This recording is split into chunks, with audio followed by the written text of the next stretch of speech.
ନମସ୍କାର ସାଙ୍ଗମାନେ, କେମିତି ଅଛନ୍ତି? ଆଶା କରୁଛି ଭଲ ଅଛନ୍ତି। ମୁଁ ସୌମ୍ୟ ଆଜି ଆପଣମାନଙ୍କ ପାଇଁ ନେଇ ଆସିଛି past perfect continuous tense.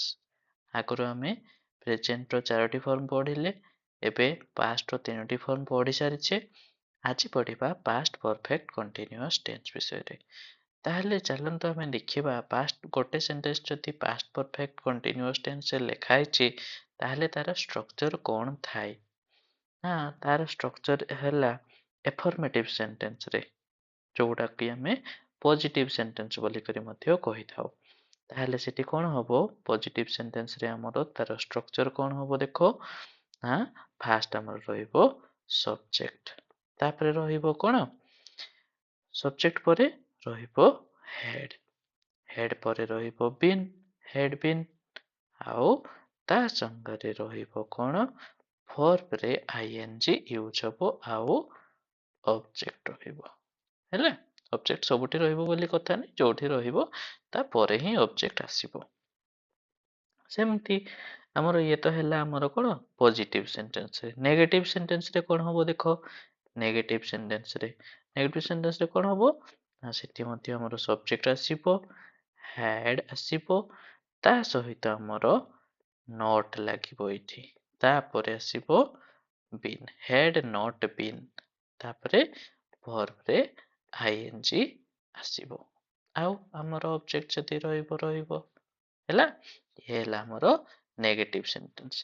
Negative ପରେ ଆମେ ଦେଖିବା କ୍ୱେଶ୍ଚନ ବାଲା ଆମେ କ୍ୱେଶ୍ଚନ ସେଣ୍ଟେନ୍ସ ଆମେ ଜାଣିଥିଲେ ଦୁଇ ପ୍ରକାର କ୍ୱେଶ୍ଚନ ସେଣ୍ଟେନ୍ସ। ଗୋଟେ ହେଲା ୟେସ୍ नो ବାଲା କ୍ୱେଶ୍ଚନ, ଆଉ ଗୋଟେ ହେଲା WH ୱାର୍ଡ ବାଲା କ୍ୱେଶ୍ଚନ। ତାହେଲେ ୟେସ୍ नो ବାଲା କ୍ୱେଶ୍ଚନ ରେ କଣ ଆସିବ? ନା ଫାଷ୍ଟ ଆସିବ ଆମର ହେଡ୍, ହେଡ୍ ପରେ ଆସିବ ଆମର କିଏ? ସବଜେକ୍ଟ, ହେଡ୍ ପରେ ସବଜେକ୍ଟ, ଆଉ ସବଜେକ୍ଟ ପରେ କିଏ ଆସିବ? ନା ସବଜେକ୍ଟ ପରେ ଆମର ଆସିବ ବିନ୍ ଆସିବ, ସବଜେକ୍ଟ ପରେ ଆସିବ ବିନ୍, ଆଉ ବିନ୍ ପରେ ଆସିବ ଭର୍ବରେ ଆଇଏନଜି। ହେଲା, ତାପରେ ଆମର କ୍ୱେଶ୍ଚନ ମାର୍କ ରହିବ। ସେମିତି ଇଏ ହେଲା ୟେସ୍ नो ବାଲା କ୍ୱେଶ୍ଚନ। WH ୱାର୍ଡ ବାଲା କ୍ୱେଶ୍ଚନ, WH ୱାର୍ଡ ବାଲା କ୍ୱେଶ୍ଚନ ହେଲେ ଫାଷ୍ଟ କଣ ଆସିବ? WH ୱାର୍ଡ, WH ୱାର୍ଡ ପରେ ଆସିବ ହେଡ୍, ହେଡ୍ ପରେ ସବଜେକ୍ଟ, ଆଉ ସବଜେକ୍ଟ ପରେ ବିନ୍, ତାପରେ ଭର୍ବରେ ଆଇଏନଜି, ଆଉ ଯଦି କିଛି ଥିବ ରହିବ ଦେନ୍ କ୍ୱେଶ୍ଚନ ମାର୍କ। ତାହେଲେ ଆମେ ଗୋଟେ ଗୋଟେ ସେଣ୍ଟେନ୍ସ ଆମେ ଦେଖିଲେ ଆମେ ଭଲ ଭାବରେ ବୁଝିପାରିବା। ତ ଏବେ ଆମେ ଦେଖିବା କି ଯଦି ଗୋଟେ ସେଣ୍ଟେନ୍ସରେ ଏଇଭଳିଆ ଷ୍ଟ୍ରକ୍ଚର ଅଛି, ସବଜେକ୍ଟ ଅଛି, ହେଡ୍ ଅଛି, ତାପରେ ବିନ୍ ଅଛି, ଆଉ ଭର୍ବରେ ଆଇଏନଜି ଅଛି, ତାହେଲେ ଆମେ ସେଇ ସେଣ୍ଟେନ୍ସଟା କୋଉ ଟେନ୍ସରେ ଅଛି ଆମେ ଜାଣିବା। ହେଲେ କୋଉ ଟେନ୍ସ ହବ ତାହା?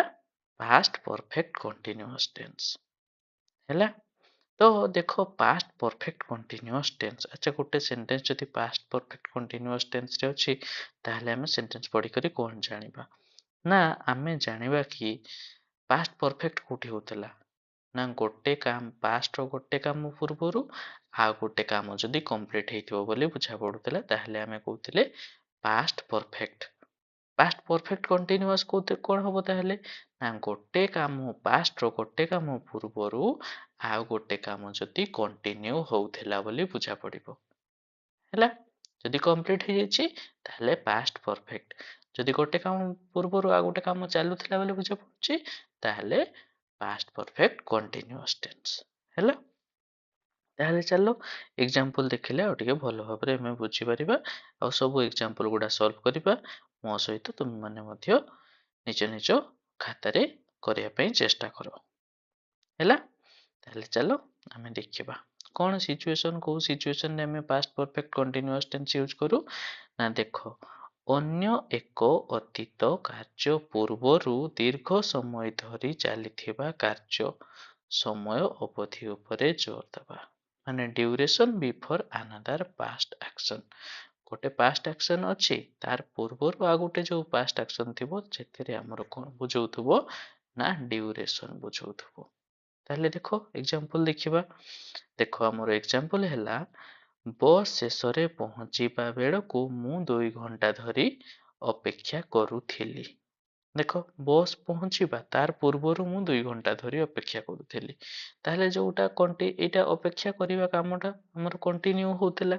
ଯଦି ଅପେକ୍ଷା କରିବା କାମଟା ଆମର କଣ୍ଟିନ୍ୟୁ ହଉଛି ତାହେଲେ ଆମେ ପାଷ୍ଟ ପରଫେକ୍ଟ କଣ୍ଟିନ୍ୟୁଅସ୍ ଟେନ୍ସ ଆମେ ୟୁଜ୍ କରିବା। ତାହେଲେ କେମିତି ଲେଖିବା ଦେଖ, ନା କେମିତି ଲେଖିବା? ଯୋଉ କାମଟା ଆମର କଣ୍ଟିନ୍ୟୁ ହଉଥିଲା ବୋଲି ବୁଝିବା ତାକୁ ଆମେ ପାଷ୍ଟ ପରଫେକ୍ଟ କଣ୍ଟିନ୍ୟୁଅସ୍ ରେ ଲେଖିବା। ତାହେଲେ ଆମର ଏଠି ହେଲା ସବଜେକ୍ଟ ହେଲା ମୁଁ, ମୋ ପାଇଁ ଲେଖିବା ଆଇ ପରେ କଣ ଲେଖିବା? Had, I had. ହେଡ୍ ପରେ ବିନ୍, ଆଇ ହେଡ୍ ବିନ୍। ଅପେକ୍ଷା କରିବା wait, I had been wait ରୁ କଣ ହେଇଯିବ? I have been waiting, I have been waiting for 2 ଘଣ୍ଟା ଧରି, for 2 hours, for 2 hours. I had been waiting for 2 hours. କେତେବେଳେ? ନା when the bus when the bus finally arrived. ଆସିବା ପୂର୍ବରୁ ହେଲା। ତାହେଲେ ଯୋଉ କାମଟା ତାପରେ ହବ ତାକୁ ଆମେ ସିମ୍ପଲ ପାଷ୍ଟ ଲେଖିବା, ଆଉ ଯୋଉ କାମଟା ପୂର୍ବରୁ କଣ୍ଟିନ୍ୟୁ ହଉଥିଲା ବୋଲି ବୁଝିବାକୁ ପଡିବ ପାଷ୍ଟ ପରଫେକ୍ଟ କଣ୍ଟିନ୍ୟୁଅସ୍ ଲେଖିବା। ସେମିତି ଚାଲ ସେକେଣ୍ଡ ଏକ୍ଜାମ୍ପଲ ଦେଖିବା। ସେ ପଦୋନ୍ନତି ପାଇବା ପୂର୍ବରୁ 5 ବର୍ଷ ଧରି କମ୍ପାନୀରେ କାମ କରୁଥିଲେ। ଦେଖ ସେ ପଦୋନ୍ନତି ପାଇଲେ କିନ୍ତୁ ତା ପୂର୍ବରୁ ସେ କମ୍ପାନୀରେ କାମ କରୁଥିଲେ। କେତେ ଦିନ ଧରି? 5 ବର୍ଷ ଧରି। ତାହେଲେ ଆମେ କଣ କହିବା? ସେ 5 ବର୍ଷ ଧରି କାମ କରୁଥିଲେ। ତାହେଲେ ଆମେ ଲେଖିବା he had been। ସେ ହି ହେଲା ଆମର ସବଜେକ୍ଟ, had been କାମ କରୁଥିଲେ, he had been work ରୁ ହବ working, he had been working କୋଉଠି? at the company, he had been working at the company ହେଲା। କେତେ ଦିନ ଧରି? for 5 years। ଦେଖ ସେଠି ବି ଆମର 2 hours ହେଇଥିଲା, 5 years, 5 year ଲେଖିବ ନାହିଁ। ଯଦି 5 year ହେଲା ତାହେଲେ ରଙ୍ଗ ହେଇଯିବ। କଣ ପାଇଁ ନା 5 ଅଛି, ନମ୍ବର ହେଲା more than 1 ଅଛି, 1 ରୁ ବେଶୀ ଲେଖା ହେଇଛି, ତାହେଲେ ଆମର year ଟା years ହେଇଯିବ। He had been working at the company for 5 years before ପୂର୍ବରୁ before he promotion ପାଇଲେ, he got promoted ହେଲା। ତାହେଲେ ଦେଖ ନେକ୍ସଟ ସେଣ୍ଟେନ୍ସ, ସେମାନେ ହୋଟେଲରେ ପହଞ୍ଚିବା ପୂର୍ବରୁ ସାରା ଦିନ ଧରି ଯାତ୍ରା କରୁଥିଲେ। ତାହେଲେ ସେମାନେ ଯାତ୍ରା କରୁଥିଲେ, କଣ୍ଟିନ୍ୟୁଅସ୍ କହିବା। ତାହେଲେ ଆମେ କଣ କହିବା ଦେଖ, they had been traveling, ସାରା ଦିନ all day, they had been traveling all day। କେତେବେଳେ? ନା before they ପହଞ୍ଚିଲେ, they reached the hotel ହେଲା। ସବଜେକ୍ଟ had been, verb ରେ ing। ଆଉ ୟାକୁ ତ ଆମେ ସିମ୍ପଲ ପାଷ୍ଟରେ ଲେଖିବା, they reached the hotel। ତାପରେ ଦେଖ ନେକ୍ସଟ, ବର୍ଷା ଆରମ୍ଭ ନହେବା ପର୍ଯ୍ୟନ୍ତ ପିଲାମାନେ ବାହାରେ ଖେଳୁଥିଲେ। ବାହାରେ ଖେଳିବା କାମଟା କଣ୍ଟିନ୍ୟୁ ହଉଥିଲା। ତାପରେ ବର୍ଷା ଆରମ୍ଭ ହେଲା। ତାହେଲେ ବର୍ଷା ଆରମ୍ଭ ହେଲାଟାକୁ ଆମେ ସିମ୍ପଲ ପାଷ୍ଟରେ, ଆଉ ଯୋଉଟା କଣ୍ଟିନ୍ୟୁ ହଉଥିଲା ତାକୁ ପରଫେକ୍ଟ କଣ୍ଟିନ୍ୟୁଅସରେ। ତାହେଲେ ଦେଖ ଆମେ ଲେଖିବା ପିଲାମାନେ ବାହାରେ ଖେଳୁଥିଲେ। ତାହେଲେ ସବଜେକ୍ଟ ହେଲା ପିଲାମାନେ, the children,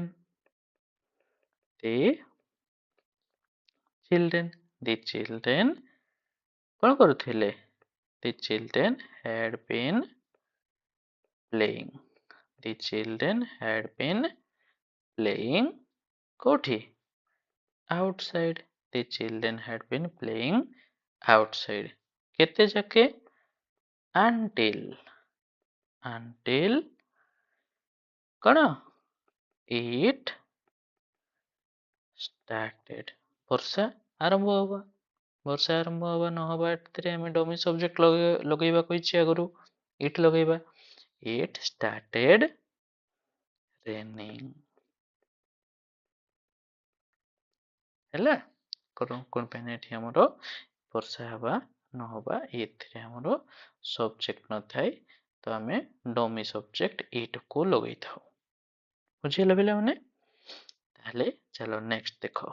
ତାଙ୍କ ସାଙ୍ଗ ଆସିବା ବେଳକୁ ସେ ସକାଳରୁ ପରୀକ୍ଷା ପାଇଁ ପଢୁଥିଲେ। ସେ ସକାଳରୁ ପରୀକ୍ଷା ପାଇଁ ପଢୁଥିଲେ। ତାହେଲେ ଆମେ ୟାକୁ କଣ କହିବା? ପାଷ୍ଟ ପରଫେକ୍ଟ କଣ୍ଟିନ୍ୟୁଅସ ରେ ସେ କୁ ଲେଖିବା ସି।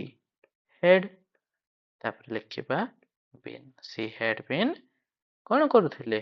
ପଢୁଥିଲେ। Studying. She had been studying. କୋଉଥିପାଇଁ? For exam. ଏକ୍ଜାମ ପାଇଁ ପଢୁଥିଲେ।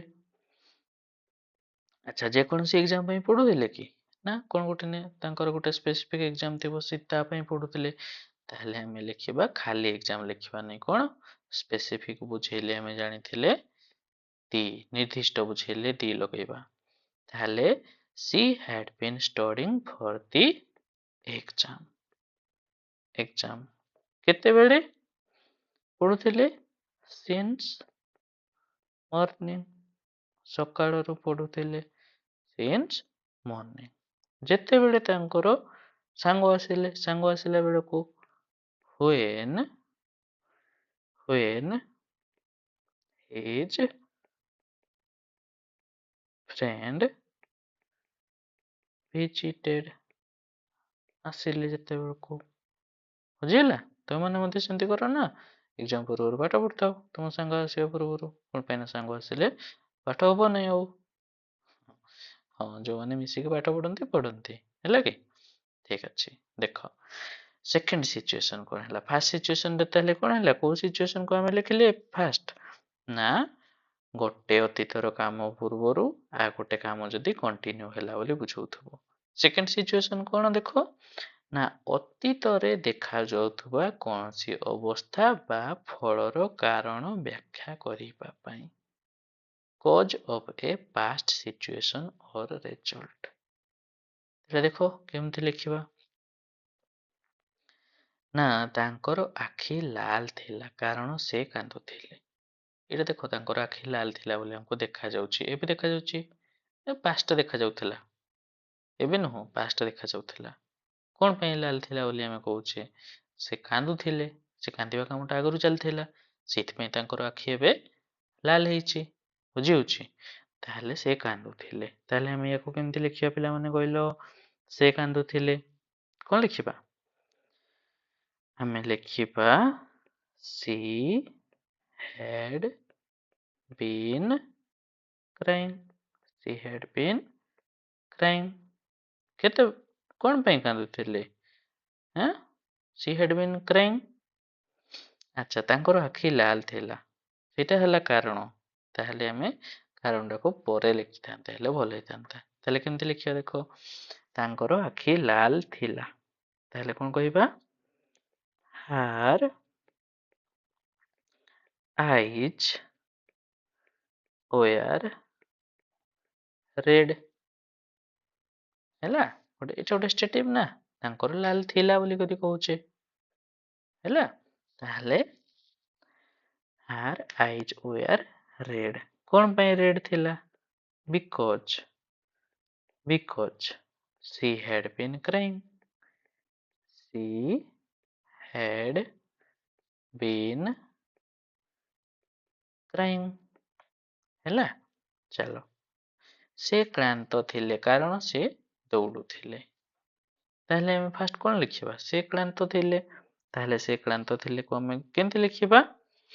କେମିତି ଲେଖିବା ପିଲାମାନେ? ସେ କ୍ଳାନ୍ତ ଥିଲେ। ତାହେଲେ ଆମେ ଲେଖିପାରିବା he was tired। he was tired କଣ ପାଇଁ ନା because he had been କଣ କରୁଥିଲେ running କରୁଥିଲେ he had been running ହେଲା ତାପରେ ନେକ୍ସଟ ଦେଖ ଜମି କାଦୁଅ ଥିଲା କାରଣ ସାରା ରାତି ବର୍ଷା ହେଉଥିଲା ତାହେଲେ ଆମେ ଲେଖିବା କଣ ଜମି କାଦୁଅ ଥିଲା କୁ କଣ ଲେଖିବା ଜମି କି ପଡିଆ ତାହେଲେ ଆମେ ଲେଖିବା the ground କଣ ଥିଲା କାଦୁଅ ଥିଲା was muddy ଏଟା ବି ଗୋଟେ ଷ୍ଟେଟ ଗୋଟେ ଅବସ୍ଥାକୁ ବୁଝଉଛି ନା ତାହେଲେ ଆମେ was ଲେଖିବା the ground was muddy କଣ ପାଇଁ ନା because ସାରା ରାତି ବର୍ଷା ହଉଥିଲା ସବଜେକ୍ଟ ଅଛି କି ନାଇଁ ତାହେଲେ ଆମେ it କୁ ଆଣିକି ଲେଖିବା it had been କଣ ହଉଥିଲା ବର୍ଷା ହଉଥିଲା it had been raining କଣ all night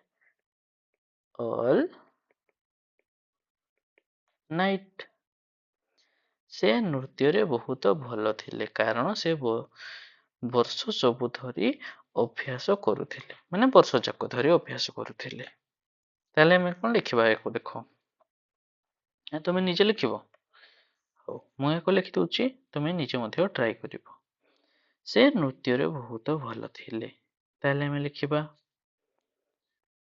she was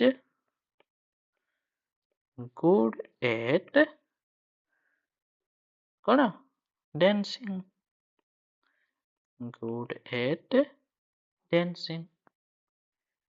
dance କହିଲେ ତ ସେଟା verb ହେଇଯିବ ଏଟା ଆମେ dancing କହିଲେ ing ଲଗେଇଲେ ing ହେଇକରି ଏଟା କଣ ହେଇଯାଇଛି ଆମର noun ଭଳିଆ କାମ କରୁଛି ତ ଗୋଟେ verb ରେ ଯେତେବେଳେ ing ଲଗେଇକି ଆମେ noun ଭଳିଆ ୟୁଜ କରୁ ତାକୁ ଆମେ କଣ କହିଥାଉ gerund ବୋଲିକି କହିଥାଉ ତାହେଲେ ଦେଖ she was good at dancing କଣ ପାଇଁ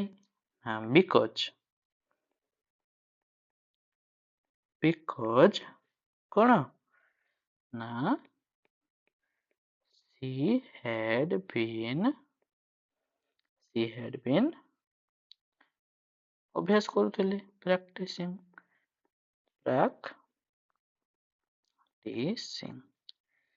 because she had been practicing for years ହେଲା ଚାଲ ନେକ୍ସଟ ଦେଖିବା ତାଙ୍କ ହାତ ମଇଳା ଥିଲା କାରଣ ସେ ସାଇକେଲ ମରାମତି କରୁଥିଲେ ଆଚ୍ଛା ତାହେଲେ ୟାକୁ ଲେଖିବା କଣ ଲେଖିବା his hands ତାଙ୍କ ହାତ his hands were କଣ ଥିଲା ମଇଳା dirty his hands were dirty କଣ ପାଇଁ ନା because ସେ ସାଇକେଲ ମରାମତି କରୁଥିଲେ he had been repairing the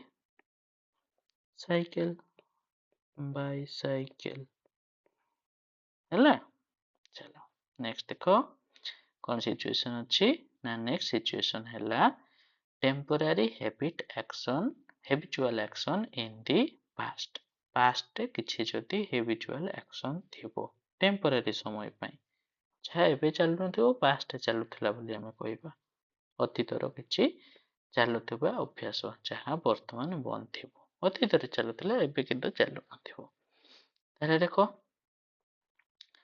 ମୁଁ କଟକକୁ ସ୍ଥାନାନ୍ତରିତ ହେବା ପୂର୍ବରୁ ବାଙ୍ଗାଲୋରରେ ରହୁଥିଲି ଅତୀତରେ କଟକକୁ ଯେତେବେଳେ ସ୍ଥାନାନ୍ତରିତ ହେଲି ତା ପୂର୍ବରୁ କୋଉଠି ରହୁଥିଲି ବାଙ୍ଗାଲୋରରେ ଅଳ୍ପ ଟାଇମ ପାଇଁ ସେଟା ରହିବା କାମଟା ଚାଲିଥିଲା ତାହେଲେ ଆମେ ଏକୁ କଣ ଲେଖିବା ଦେଖ ଆମର ସବଜେକ୍ଟ କି ଅଛି ମୁଁ ତାହେଲେ ଲେଖିବା I ସହିତ had I had been କଣ କରୁଥିଲି ରହୁଥିଲି living I had been living in Bangalore. Bangalore. I had been living in Bangalore before I moved to Kotak. Cuttack ଆସିବା ପୂର୍ବରୁ ମୁଁ କୋଉଠି ରହୁଥିଲି? ବାଙ୍ଗାଲୋରରେ ରହୁଥିଲି। ବୁଝିହେଲା? ସେମିତି ଦେଖ, ସେ ଅବସର ନେବା ପୂର୍ବରୁ ସେହି ବିଦ୍ୟାଳୟରେ ପଢ଼ାଉଥିଲେ। ତାହେଲେ ବିଦ୍ୟାଳୟରେ ପଢ଼ୁଥିବା କାମଟା ଆଗରୁ ହଉଥିଲା। ତାପରେ କଣ ହେଲା? ସେ ଅବସର ନେଲେ। ତାହେଲେ ଆମେ କଣ ଲେଖିବା ୟାକୁ? ଦେଖ ଲେଖିବା he had been teaching। ଯୋଉ କାମଟା କଣ୍ଟିନ୍ୟୁ ହଉଥିଲା ତାକୁ ପରଫେକ୍ଟ କଣ୍ଟିନ୍ୟୁଅସରେ ଲେଖିବା। ତାକୁ ପଢ଼ଉଥିବା କାମଟା କଣ୍ଟିନ୍ୟୁ ହଉଥିଲା ବୋଲି ବୁଝା ପଡୁଛି। ତାହେଲେ ଆମେ ଲେଖିବା he had been teaching। କୋଉଠି ପଢ଼ଉଥିଲେ? at that school। ସେହି ସ୍କୁଲରେ ପଢ଼ଉଥିଲେ। କେତେବେଳେ? ନା before he ଅବସର ନେଲେ, retired। before he retired। ହେଲା? ସେମିତି ଦେଖ ନେକ୍ସଟ। ସେମାନେ କାର କିଣିବା ପୂର୍ବରୁ 1 ବର୍ଷ ଧରି ଟଙ୍କା ସଞ୍ଚୟ କରୁଥିଲେ। ତାହେଲେ କୋଉଟା କଣ୍ଟିନ୍ୟୁ କରୁଥିଲେ? ସଞ୍ଚୟ କରିବା କାମଟା ନା? ତାହେଲେ ଆମେ ତାକୁ ଲେଖିବା ପାଷ୍ଟ ପରଫେକ୍ଟ କଣ୍ଟିନ୍ୟୁଅସରେ। ତାହେଲେ ଲେଖ, ତାହେଲେ ଆମେ କଣ ଲେଖିବା? ସେମାନେ ସଞ୍ଚୟ କରୁଥିଲେ। ତାହେଲେ ଆମେ ଲେଖିବା they had been କଣ କରୁଥିଲେ? ସଞ୍ଚୟ କରୁଥିଲେ। they had been saving କଣ? money। they had been saving money। କେତେ ଯାଏଁ? for a year। they had been saving money for a year। କେତେବେଳେ? ନା before they କାର କିଣିବା ପୂର୍ବରୁ। ଦେ କିଣିବାଟା କଣ? ବାଇ। କିନ୍ତୁ ଏଠି ସିମ୍ପଲ ପାଷ୍ଟ ଯେହେତୁ ଲେଖିବା, କଣ ଲେଖିବା? before they bought a car। ହେଲା? ଠିକ ଅଛି। ଚାଲ ନେକ୍ସଟ ଦେଖ। ସେ ଦିବାକାଳୀନ ଚାକିରି ନ ପାଇବା ପର୍ଯ୍ୟନ୍ତ ରାତି ପାଳିରେ କାମ କରୁଥିଲେ। ଦେଖ ପାଷ୍ଟର ଗୋଟେ କାମ ଥିଲା, ଏଟା କଣ୍ଟିନ୍ୟୁ କରୁଥିଲେ, ନାଇଟ୍ ଡ୍ୟୁଟି କରୁଥିଲେ। ତାହେଲେ ଆମେ ୟାକୁ ଲେଖିବା କଣ? ଦେଖ ଆମେ ଲେଖିବା he had been working। କଣ? ନାଇଟ୍ ସିଫ୍ଟ ହେଲା? he had been working night shift। ଆଚ୍ଛା ଶିଫ୍ଟ ନା, SHIFT। ଠିକ ଅଛି, ଆମେ ଲେଖିବା he had been working night shift। କେତେ ଯାଏଁ? ନା until he found a day job। ହେଲା?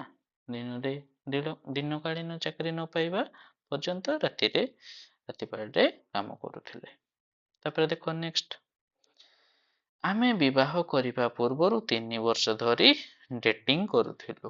ଏଇଟା ତମେ କରୁଛ ନା? ହଉ ଦେଖ, ଆମର ଏକ୍ସାମ୍ପଲ ଅଛି, ଆମେ ଲେଖିବା।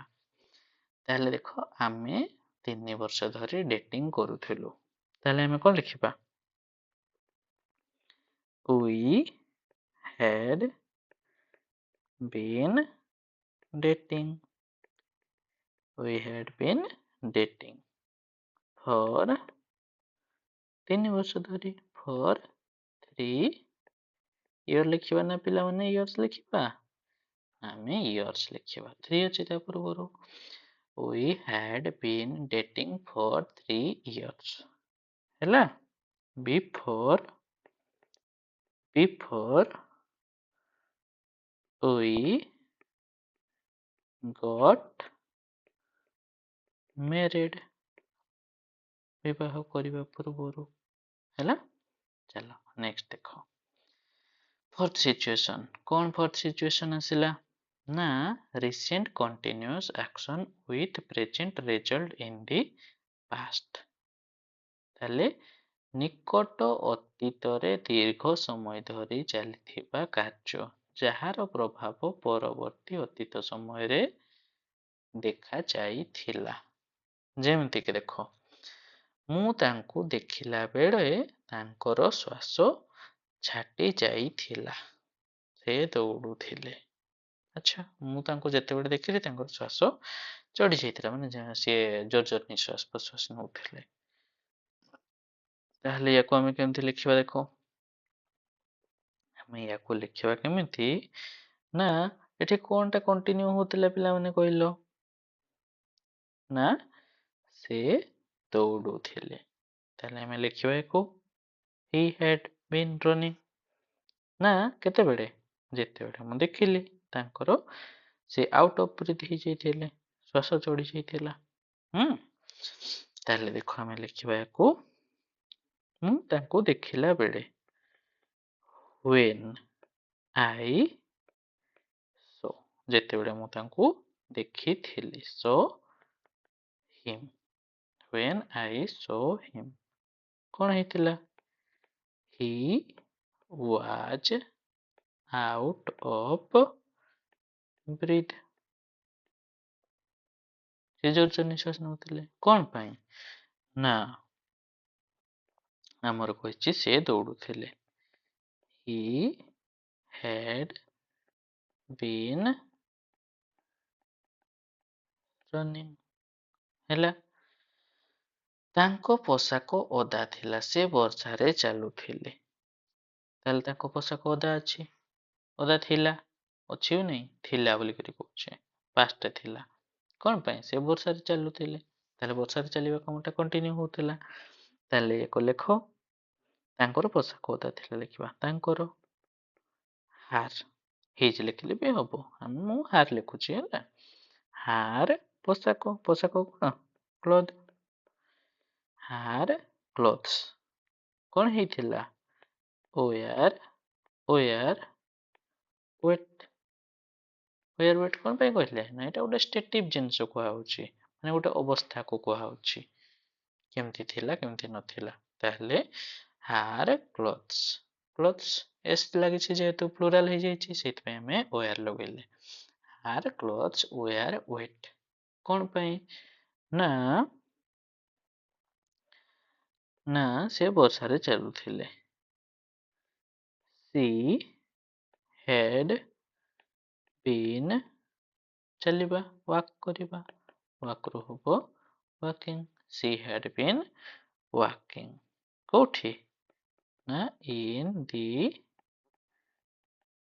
rain ସେ ବର୍ଷାରେ ଚାଲୁଥିଲେ ହେଲା ତାପରେ ଦେଖ ଫୋନଟି ଗରମ ଥିଲା କେହି ଜଣେ ବହୁତ ସମୟ ଧରି ତାରେ କଥା ହେଉଥିଲେ ଆଚ୍ଛା ତମର ବି ଫୋନ ସେମିତି ଗରମ କରିଦିଅ ନା କଣ କରିକି ଗେମ୍ ଖେଳି ଖେଳି ତାହେଲେ ଦେଖ ଆମେ କେମିତି ଲେଖିବା ୟାକୁ ତାହେଲେ ଆମେ ଲେଖିବା ଦେଖ ଗରମ ଥିଲା କଥା କହୁଛେ ଗୋଟେ ଅବସ୍ଥା କଥା କହୁଛେ ତାହେଲେ କେମିତି ଲେଖିବା the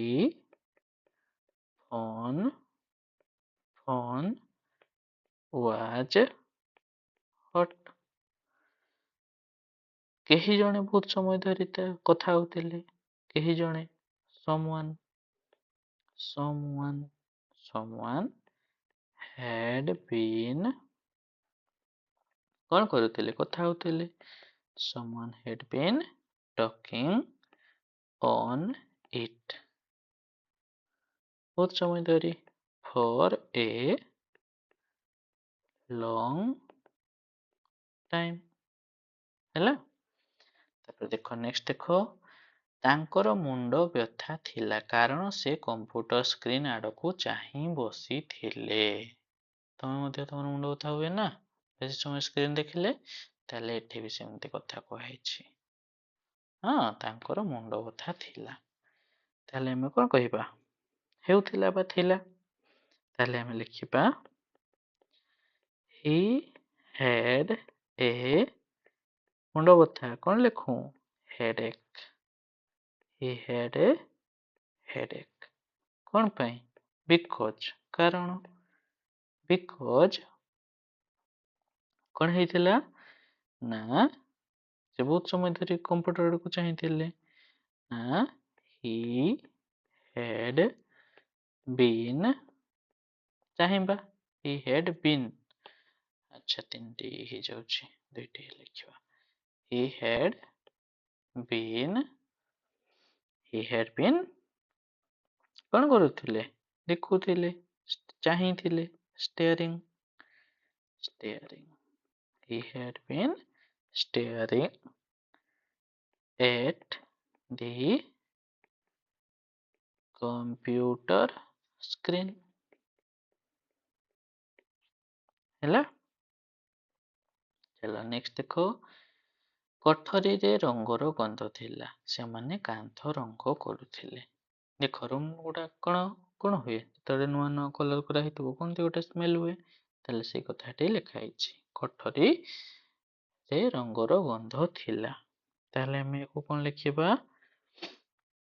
The room କଣ ହଉଥିଲା? ଗନ୍ଧ ହଉଥିଲା। ସ୍ମେଲ। The room smelled କେମିତି? of paint। ରଙ୍ଗର ଗନ୍ଧ ଥିଲା। of paint। ସେମାନେ କାନ୍ଥ ରଙ୍ଗ କରୁଥିଲେ।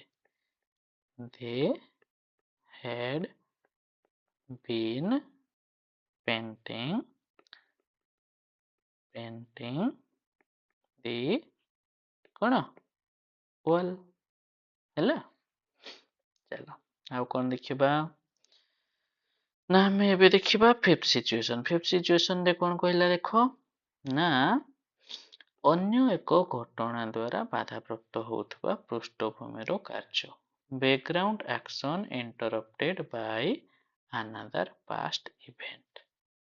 ଦେଖ ମାନେ କେମିତି କଣ କହୁଛି ଦେଖ। ଯେତେବେଳେ ଅଗ୍ନି ସତର୍କତା ଘଣ୍ଟି ବାଜିଲା, ଛାତ୍ରଛାତ୍ରୀମାନେ ଧ୍ୟାନରେ ଶୁଣୁଥିଲେ।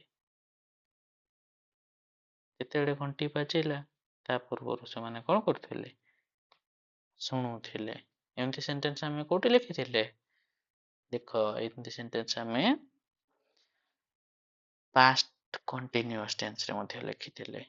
ସେଗୁଡାକୁ ଆମେ ପାଷ୍ଟ ପରଫେକ୍ଟ କଣ୍ଟିନ୍ୟୁଅସରେ ମଧ୍ୟ ଲେଖିବା। ଦେଖ,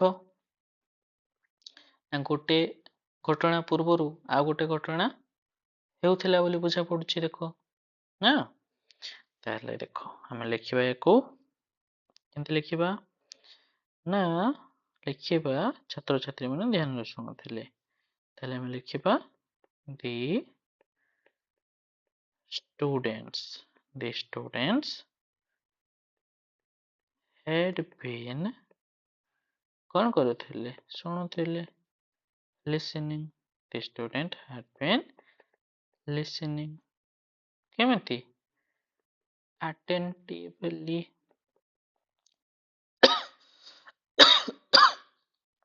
sorry।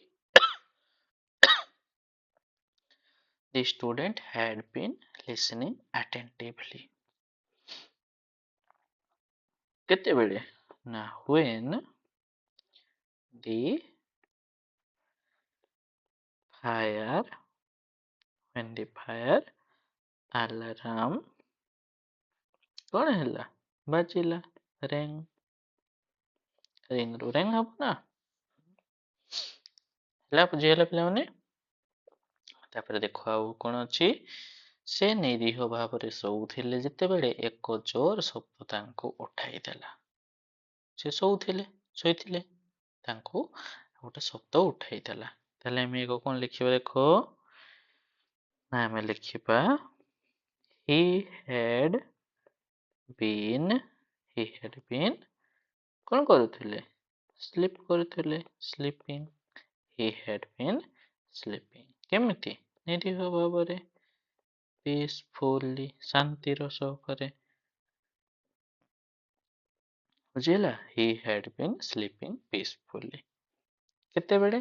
ନା when a loud noise, loud noise କ'ଣ କଲା? ୱେକ୍ ହାର୍ ଅପ୍, ଉଠେଇ ଦେଲା। ଦେଖ ନେକ୍ସଟ ଦେଖ, ମୋର ଆଲାରାମ ବାଜିବା ବେଳକୁ ମୁଁ ମୋର ଛୁଟି ବିଷୟରେ ସ୍ୱପ୍ନ ଦେଖୁଥିଲି। ଆଚ୍ଛା ଦେଖ, ଆଲାରାମ ବାଜିବା ପୂର୍ବରୁ ସେ କ'ଣ କରୁଥିଲା? ତାହେଲେ ସ୍ୱପ୍ନ ଦେଖୁଥିଲା। ତାହେଲେ ଆମେ ୟାକୁ କ'ଣ ଲେଖିବା? ମୁଁ ମୋର ଛୁଟି ବିଷୟରେ ସ୍ୱପ୍ନ ଦେଖୁଥିଲି। I had I had been I had been dreaming I had been dreaming କୋଉଥିପାଇଁ? About my vacation vacation I had been dreaming about my vacation। କେତେବେଳେ? ନା when alarm ବାଜିଲା, when my alarm କ'ଣ ହେଲା? ବାଜିଲା। ନା କ'ଣ ଲେଖା ଅଛି? ମୋର ଆଲାରାମ ବାଜିଲା। ହଁ, when my alarm rang କହିପାରିବା ଆମେ। ହେଲା? ଏଠି ବି ଆମେ rang ଲେଖିଥିଲେ ନା? ହେଲା? ଚାଲ ନେକ୍ସଟ ଦେଖ। ମ୍ୟାନେଜର ଯେତେବେଳେ ପ୍ରବେଶ କଲେ ସେମାନେ ପ୍ରକଳ୍ପ ବିଷୟରେ ଆଲୋଚନା କରୁଥିଲେ। ତାହେଲେ ତାଙ୍କର ପ୍ରକଳ୍ପ ବିଷୟରେ ଆଲୋଚନା କରିବା କାମଟା ଚାଲିଥିଲା। ତାପରେ ମ୍ୟାନେଜର ଏଣ୍ଟ୍ରି କରିଛନ୍ତି। ତାହେଲେ ଆମେ ୟାକୁ ଲେଖିବା। ଦେଖ କେମିତି ଲେଖିବା? ନା ଆମେ ଲେଖିବା ୟାକୁ। ଦେଖ କ'ଣ ଲେଖିବା? ସେମାନେ ପ୍ରକଳ୍ପ ବିଷୟରେ ଆଲୋଚନା କରୁଥିଲେ। ଦେ ହ୍ୟାଡ୍ ବିନ୍ କ'ଣ କରୁଥିଲେ? ଡିସ୍କସ୍ କରୁଥିଲେ। discussing they had been discussing the project discussion କରୁଥିଲେ। କ'ଣ ହେଲା ସେତେବେଳେ? when the manager କ'ଣ କଲେ? enter କଲେ। entered ହେଲା। ଚାଲ ନେକ୍ସଟ ଦେଖ, ଆଉ କ'ଣ ଅଛି? ଆଉ ଆମର ଅଛି ନା ରିପୋର୍ଟିଂ ଭର୍ବରେ, ଇନଡାଇରେକ୍ଟ ସ୍ପିଚରେ ଯେତେବେଳେ ଆମେ କହିବା। ଡାଇରେକ୍ଟ ଇନଡାଇରେକ୍ଟ ଅଛି। ସେ ତ ଦେଖ ଆମେ କେମିତି କହିବା ଏଥିରେ? ସେ କହିଲେ ଯେ ସେ 1 ଘଣ୍ଟା ଧରି ଅପେକ୍ଷା କରୁଥିଲେ। ତାହେଲେ ଆମେ ୟାକୁ ଲେଖିବା। ଦେଖ କେମିତି ଲେଖିବା? ନା ଆମେ କହିବା ସେ କହିଲେ ଯେ he said that କ'ଣ? he had been waiting କ'ଣ ପାଇଁ? କେତେ ସମୟ ଧରି? for an hour ହେଲା। he had been waiting for an hour ହେଲା।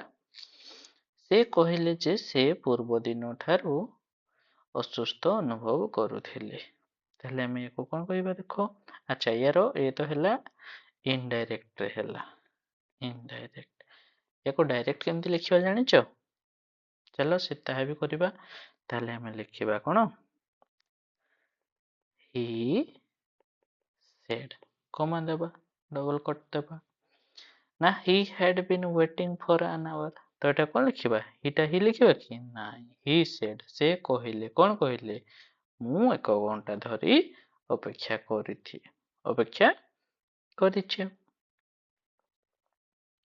ହେଲା। ତାହେଲେ ଆମେ ୟାକୁ ଲେଖିବା କ'ଣ? ଦେଖ I have been, had been ଅଛି, ଡାଇରେକ୍ଟ ଲେଖିଲେ have been ହେଇଯିବ। I have been waiting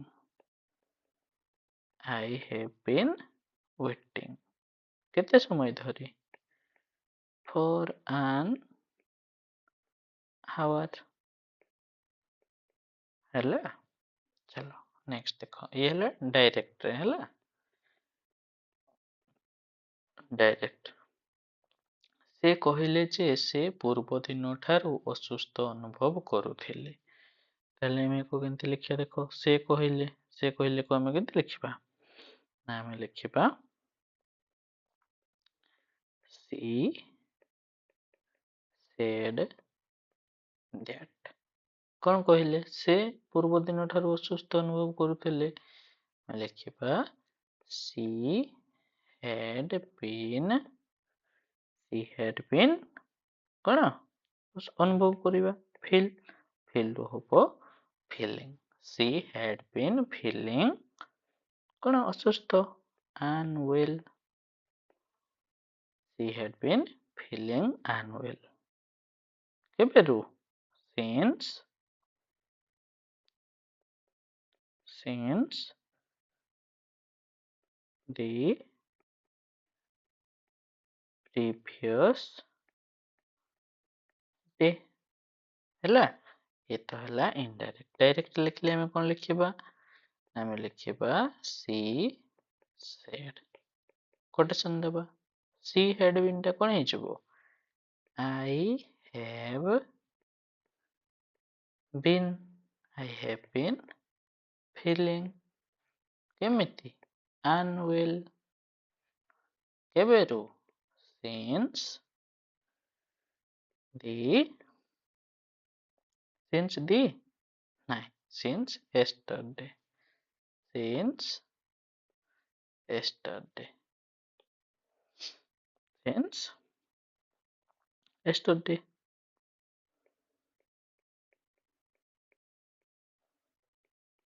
ହେଲା चलो नेक्स्ट देखो ସେମାନେ ଅଭିଯୋଗ କଲେ ଯେ ସେମାନେ ବିରତି ବିନା କାମ କରୁଥିଲେ ସେମାନେ ବ୍ରେକ୍ ବିନା କାମ କରୁଥିଲେ ବିରତି ବୁଝିହଉଛି ନା ତାହେଲେ ଆମେ କଣ କହିବା ଦେଖ ସେମାନେ ଅଭିଯୋଗ କଲେ ଯେ ତାହେଲେ ୟାକୁ ଆମେ କଣ କହିବା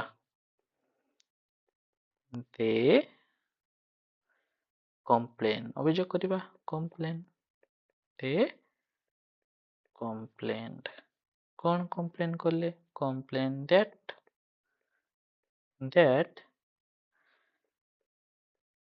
they had been କଣ କଲେ ସେମାନେ ଅଭିଯୋଗ କଲେ ଯେ ସେମାନେ ବିରତି ବିନା କାମ କରୁଥିଲେ they had been working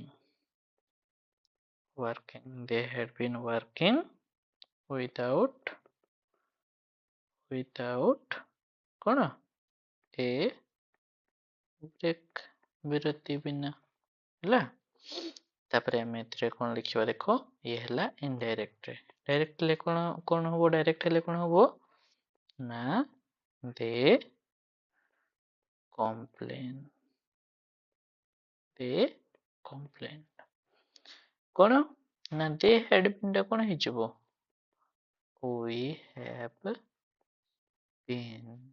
we have been working से माने काम करथले एटा आमे काम करथले होई जिवो आमे काम करूचे we have been working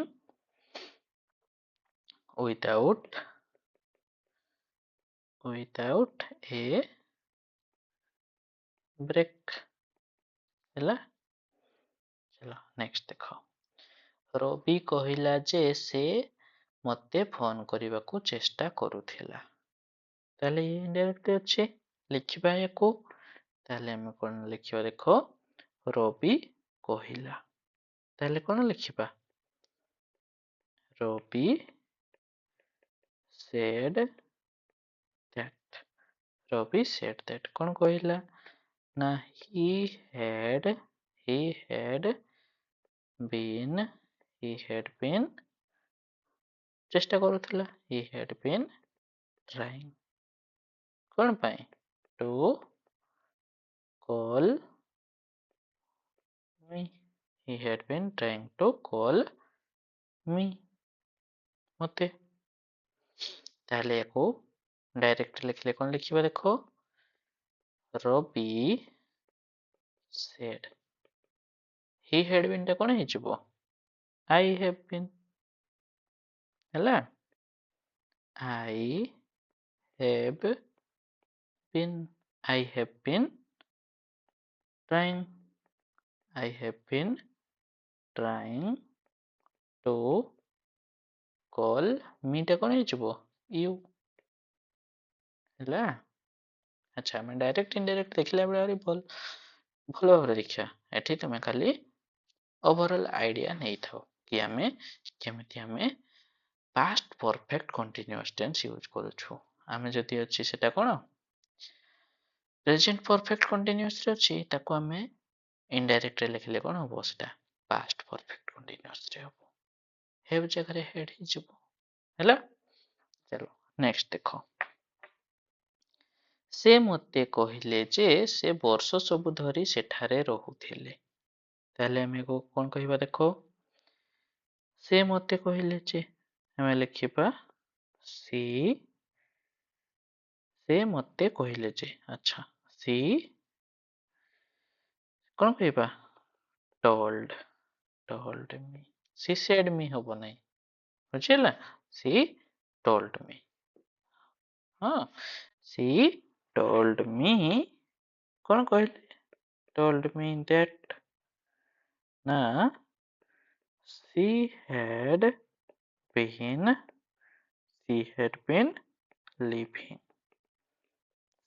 been living there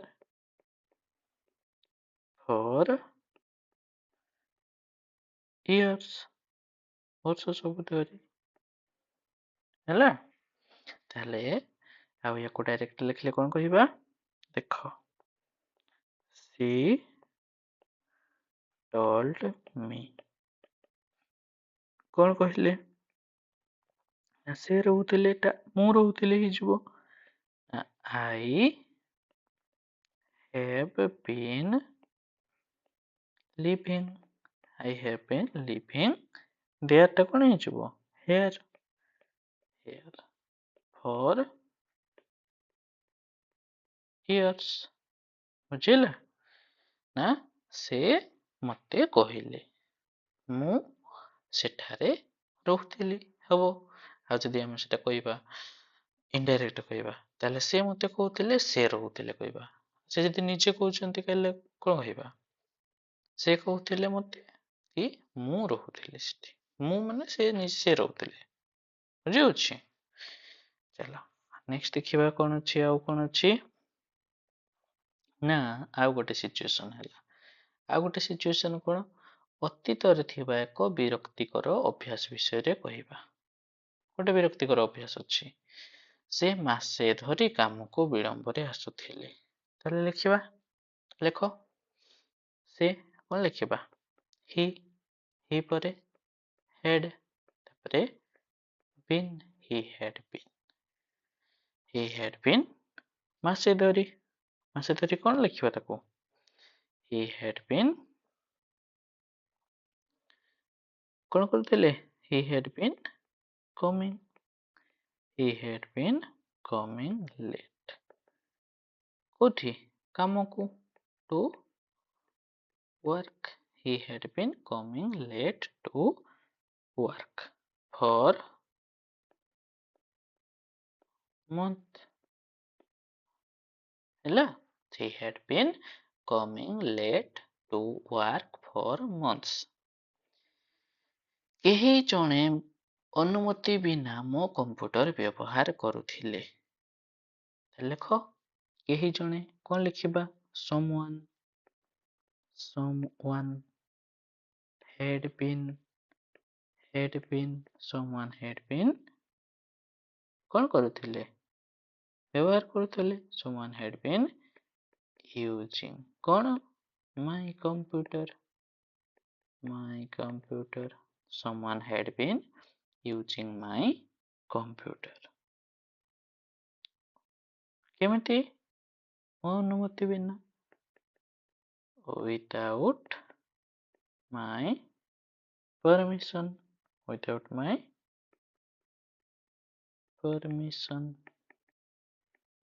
ହେଲା।